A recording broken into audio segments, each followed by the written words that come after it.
A inteligência artificial se tornou um assunto que entrou mesmo no noticiário comum, e se fala de uma grande influência nela no futuro próximo. Existe um debate já razoavelmente antigo, que começou talvez com Alan Turing, dizendo se as máquinas poderiam pensar, um artigo conhecido dele que deu origem ao que nós chamamos hoje de teste de Turing. Existe até uma polêmica se as máquinas conseguiram atender ou não a esse teste, que consistia de conversar com ela e você detectar se tratava de uma máquina ou de uma pessoa conversando. É disso que nós vamos falar hoje.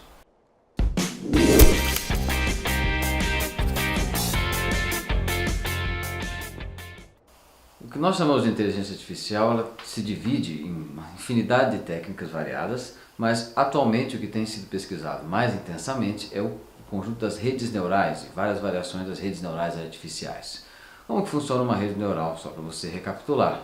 É um aproximador de funções de qualquer ordem. Então você tem uma função de várias entradas, várias variáveis de entrada, são números que são multiplicados por outros números constantes, aplicados numa função não linear, geralmente alguma coisa sigmoide ou um sinal quadrado, e isso dá um resultado. Esse resultado é combinado com uma entrada de uma outra função desse tipo e assim por diante, montando essa figura que você vê aí, que é a rede neural. Treinar uma rede neural, você já deve ter ouvido essa expressão, consiste em ajustar esses números que multiplicam as entradas, que nós chamamos de pesos. E aí então a rede neural pode ser treinada ou ajustada para se aproximar de praticamente qualquer função que se consiga descrever. Se você aumentar o número de funções que você está usando, que nós chamamos de camadas, você tem o que nós chamamos hoje de redes neurais profundas e o treinamento dessas redes de aprendizado de máquina profundo.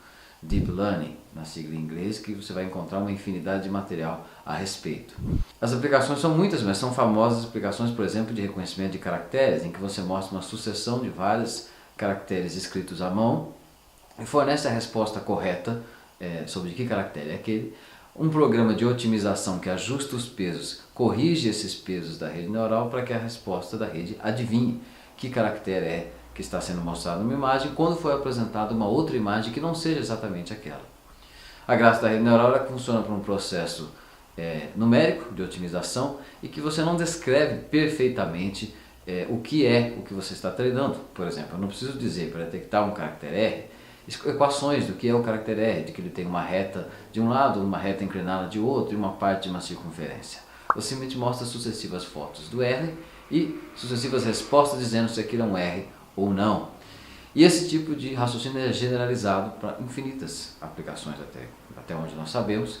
Por exemplo, existem as aplicações de reconhecimento de voz, de reconhecimento de palavras, de vocabulário, de processamento de linguagem natural, em que se tenta detectar como funcionam os idiomas, treinando a partir de uma série de textos e verificando e respondendo se essas frases, essas afirmações desse texto têm sentido gramatical ou não.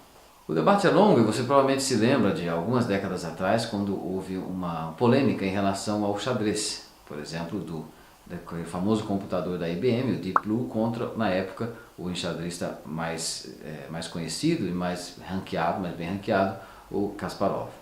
Na época, uma coisa que pouca gente disse é que aquele computador não usava nenhuma técnica do que hoje nós chamamos de inteligência artificial.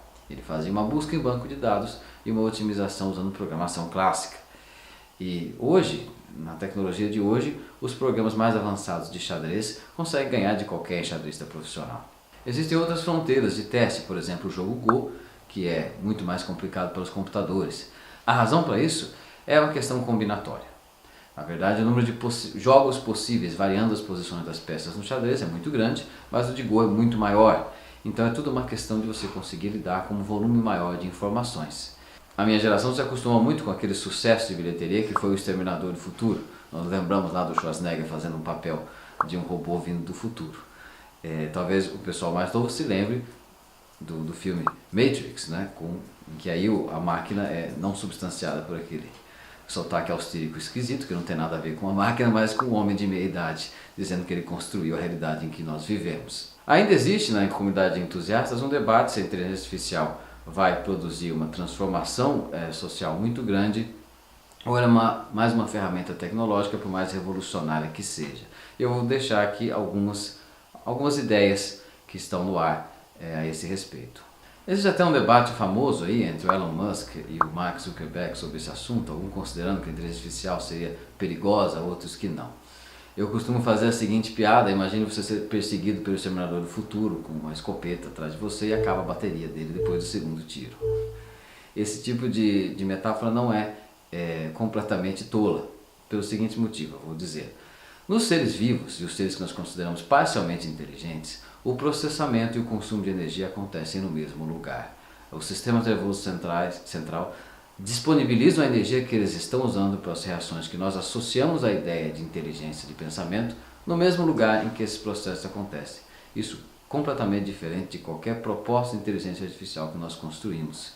E cria uma dificuldade termodinâmica para a inteligência artificial realmente se tornar inteligência geral e não só uma solução específica de algum problema. Por exemplo, identificar um caractere. Embora em tarefas específicas já tenha sido provado que a inteligência artificial pode superar o ser humano em quase qualquer caso, desde que você descreva um domínio bem definido. Por exemplo, é clássico também atualmente o exemplo na internet de mostrar uma infinidade de fotos de cachorros e lobos e você treina uma rede com essas imagens para detectar quando é um cachorro e quando é um lobo. E é comum você encontrar alguns cachorros e lobos tão parecidos que é difícil você, ser humano, saber, mas a rede neural acerta quase sempre. Uma questão fundamental é que atualmente a pesquisa mais avançada em redes neurais, ela usa as redes neurais de aprendizagem profunda, ou seja, com muitas camadas. O treinamento dessas camadas exige poder de processamento muito grande em servidores e processadores gráficos muito poderosos, e é comum você reaproveitar redes treinadas. Por exemplo, Google e Facebook têm redes treinadas para certas aplicações de reconhecimento de objetos em imagem. Em alguns casos você pode pegar essas redes, você pode, usando um computador seu, pegar essas redes já treinadas com seus pesos já ajustados para uma tarefa e treinar as últimas camadas e, portanto, os últimos pesos para uma tarefa específica. Por exemplo, uma rede treinada para identificar carros e você pode pegar e treinar as últimas camadas para identificar um certo modelo de carro em particular, ou se dentro de modelos de carros quais são os jovens e quais são usados, quais são recentes, seminovos e assim por diante. E esse tipo de tarefa se tornou comum e é provável que exista no futuro próximo até um comércio ou um conjunto de bibliotecas de redes neurais específicas para aplicações em que você vai selecionar alguma, obter ou comprar e treinar a rede neural para uma tarefa particular da indústria ou até das suas atividades cotidianas. Uma coisa que você talvez deva notar é a complexidade crescente nas camadas da rede. Se as primeiras camadas vão sendo treinadas, embora nós não saibamos exatamente o que essas contas fazem, mas se as primeiras camadas estão sendo treinadas para detectar contornos, objetos grandes ou pequenos, e as seguintes cores, e as seguintes objetos animados ou não, e assim as últimas camadas é que vão determinar os detalhes, você percebe que existe um crescente de regras dentro das camadas da rede neural. Então ela não faz algo que os seres mais simples que nós consideramos inteligentes fazem, que é de conseguir reorganizar as regras que mudam o entendimento do que está sendo visto ou percebido.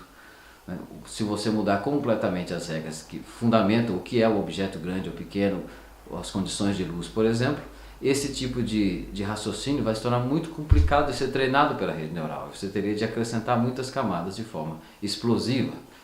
Então, a ferramenta da rede neural explosivamente precisaria crescer para lidar com tarefas cada vez mais complicadas.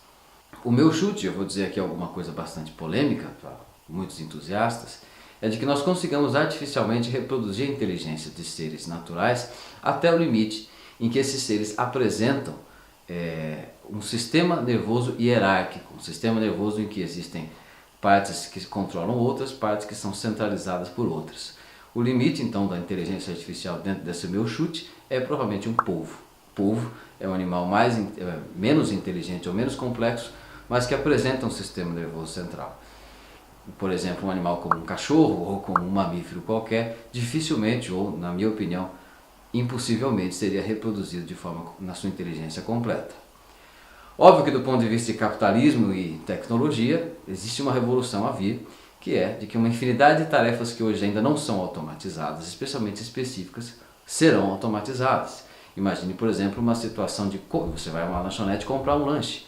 É uma situação de contexto perfeitamente definida. As palavras usadas, o vocabulário e o tipo de frase é tão definido que não é difícil imaginar um programa de computador fazendo a tarefa de um atendente de lanchonete, por exemplo. Então, a conclusão que nós deixamos aqui é que em tarefas que exista um contexto bem definido, ainda que esse contexto seja amplo, mas um contexto bem definido em que suas regras básicas não mudem e, portanto, que as camadas mais profundas de redes neurais não precisam ser afetadas pelo comportamento o tempo todo, nós teremos sim soluções de redes neurais e soluções de inteligência artificial que vão retransformar, que vão mudar completamente, fazer uma reengenharia na estrutura de como nós nos relacionamos e gastamos e compramos e produzimos e até aprendemos e estudamos. Mas em contextos completamente amplos ou dinâmicos, ainda resta dúvida dada pelas razões que eu citei, embora ainda bastante imprecisas. Cachorro, lobo. Lobo. Lobo também. Cachorro. Cachorro. Lobo. Esse é lobo. Lobo? Cachorro?